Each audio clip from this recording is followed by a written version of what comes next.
欢迎大家收看《终结的百合花》第4集，我是上期刚打完那个老战士的老香肠。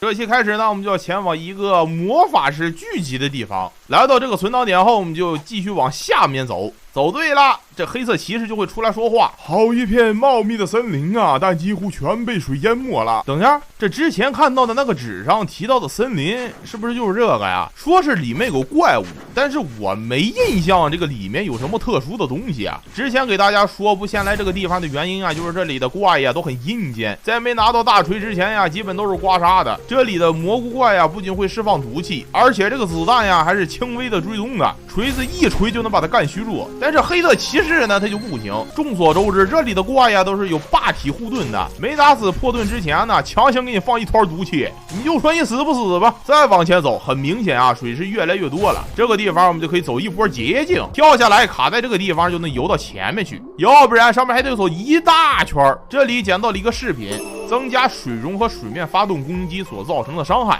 遗物不错呀，但是就是现在还没有用呢。能看出啊，这是魔术协会的少女的礼物，成为会鬼以后，这遗物就被冲走了。为啥我要特意提一下这个遗物呢？因为接下来要解决一个在这里的小 boss。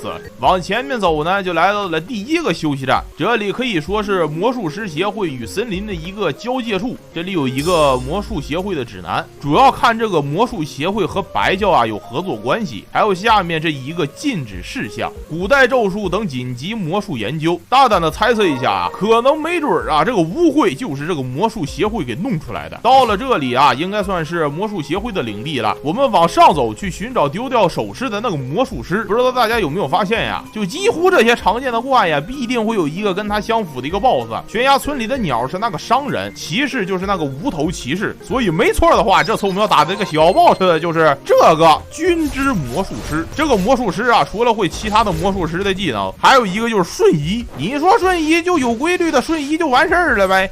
人家不是啊，你打他就顺，不打他就不顺。我是一度的怀疑我打的这个是个真人，真就 AI 不可怕，可怕的是 AI 他有脑子呀。结束后净化一下。他这个技能啊，反正对于我来说是真的没什么大用啊，反正就是全收集，先拿上吧。前面有一封信。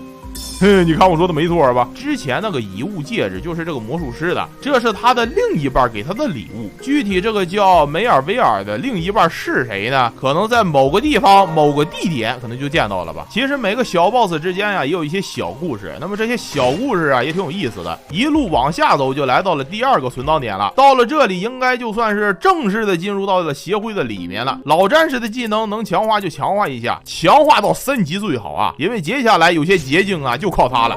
就比如说这个地方啊，你要有3级的老爷子的话呢，就直接能把这个球干爆了，门这不就开了吗？神奇吧？